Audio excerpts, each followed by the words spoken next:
اوسط قوم کی اپنی بات کروں مسلمانوں کی تو ان کا سارا فوکس کھانے کے اوپر ہے، اور اس کا سب سے بڑا المیہ اردو بازار ہے، کیونکہ میں نے بچپن میں وہ اردو بازار دیکھا ہے جہاں صرف کتابوں کی دکانیں ہوتی تھیں، گرمیوں میں باہر چھڑکاؤ ہوتا تھا، بینچیں پڑتی تھیں، اور وہاں ہمارے وہ اکابرین آ کے بیٹھا کرتے تھے جن کے بیچ میں بیٹھ کے پتہ نہیں کیا کیا سیکھنے کا موقع ملتا تھا. کہیں مجھ جیسوں کو بیٹھنے کی اجازت ہوتی تھی، کہیں بھگا دیا جاتا تھا، یہ بھی میں آپ کو بتاؤں.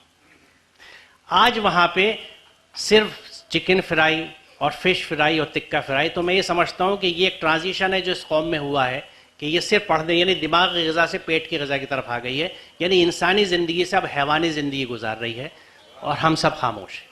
کیونکہ پیٹ کا معاملہ حیوانی زندگی ہوتا ہے، ذہن کا معاملہ انسانی زندگی ہوتا ہے. اس ارتقاء کی بات ہوتی ہے جس کے نتیجے میں یہ انٹیلیجنس ہمیں ملی ہے، جس کا استعمال ہمیں کرنا چاہیے، اور جس کو فروزہ کرنے کے لیے، جس کو بھڑکانے کے لیے کتاب کی بڑی اہمیت ہے. وہ کتابوں کے بازار اب ہمارے یہاں چکن کے بازار ہیں، مچھلی کے بازار ہیں. تو یہ ایک کہانی بھی ہے ہماری مختصر کے ساتھ، یعنی کسی کو مسلمانوں کی ہسٹری پڑھنی ہو یا سمجھنی ہو تو اردو بازار جا کے دیکھ لیں. تو معاف کیجیے گا اس تلخ کلامی کے لیے، لیکن اب یہاں سے ایک دوسری بات میں شروع کرنا چاہتا ہوں کہ معاملہ مجھے صرف سائنس کے مضامین پڑھانے کا درپیش نہیں تھا.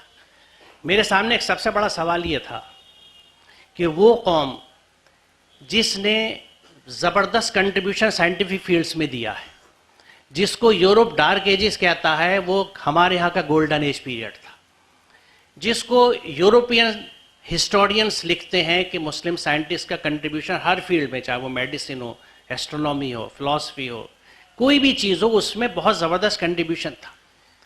تو کیا بات ہے. اور یہ وہ پیریڈ تھا جس وقت اسلام کے اندر وہ ارکان کا زور نہیں ہوا تھا جو آج ہے، کیونکہ آج کا اسلام جو ہے وہ ارکان بیسڈ ہے، صرف کچھ ریچولز ہیں. آپ دیندار کس کو کہتے ہیں؟ جس کو مسجد سے آتا جاتا دیکھ لیں، جس کو نماز پڑھتا دیکھ لیں، جس کے روزے بڑی پابندی سے دکھیں آپ کے نزدیک، اور اس نے یقیناً ایک شکل اختیار کر رکھی ہو، تو آپ اس کو دینداری کا مہر دے دیتے ہیں کہ بھائی بہت دیندار آدمی ہے. لیکن کیا دین انہی کے اوپر رکا ہوا؟ قومی اسکول غالباً 29 سال ہو چکے، بلڈنگ ٹوٹ گئی تھی تو ٹینٹوں میں وہ سردی جس میں ہم لپٹے ہوئے گھر میں بیٹھے ہوتے ہیں، ہمارے بچے پرائمری کے بھی عیدگاہ کے میدان میں، اور غالباً اب وہ عیدگاہ کے میدان سے بھی ہٹ گیا، ٹینٹوں میں اسکول چلا رہے ہیں.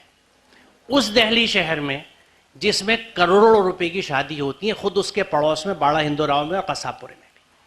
اور بات وہیں تک نہیں ہے، پہلے دہلی میں جب میرا بچپن تھا تو ان فضولیات کے لیے باڑہ ہندوراؤ اور قصاب پورہ مشہور تھا، لیکن آج دہلی کے ہر مسلم علاقے کی شادی کروڑوں میں نہیں تو لاکھوں میں ہوتی ہے، لیکن کوئی اس طرف نہیں دیکھتا کہ یہ کہ اسکول ٹینٹوں میں چل رہا ہے.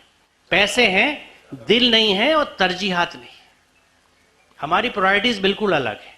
ہم صرف اپنی شوبازی، میرا مکان، میرا ڈرائنگ روم، میرا کھانا، میرے دسترخوان، میرے فنکشنز کیسے ہوں، اس چیز نے ہمیں ڈبو رکھا ہے. یہ چیزیں کیا ترغیبات ہیں؟ آپ کے خاندان میں جو غریب لوگ ہیں وہ کیا سوچیں گے؟ وہ بھی قرض لیں گے کیونکہ آپ نے ایک سنت جاری کر دی، آپ نے ایک طریقہ جاری کر دیا کہ اس انداز سے شادی. وہ سادگی کہاں سے رہی شادی میں؟ وہ رشتوں میں وہ بنیادیں کہاں سے رہیں؟ تو ذرا غور کر لیجئے گا. اصل بات یہ ہے کہ میں کیوں نہیں سوچتا، کیونکہ مجھے بتا دیا گیا ہے کہ 5 وقت کی نماز تم پابندی سے پڑھ رہے ہو، تم 30 روزے پورے رکھ رہے ہو، جنت تمہاری پکی ہے. یہ 5/30 کا نسخہ جو ہے، جس کو مجھے کہنے دیں، جسارت کی معافی چاہتا ہوں، کہ 3.5 آیتوں کا اسلام ہے. قرآن کی بقیہ آیتیں جس میں پورے احکامات ہیں سوشل ڈیولپمنٹ کے، پبلک سروس کے، لوگوں کی خدمت کے، ایتاء ذی القربیٰ کے، وہ کہاں گئے؟ لوگ تم سے سوال کرتے کیا خرچ کرو، قل العفو، کہہ دو جو تمہاری ضرورت سے زیادہ کو خرچ کر دو. یہ کنسیپٹس کہاں گئیں؟ ایتاء ذی القربیٰ، ضرورت مند کو دینے کی بات. یہ ساری چیزیں کیونکہ بنیادی وجہ یہ پڑتی ہے کہ ہم لوگ قرآن سے دور ہو چکے.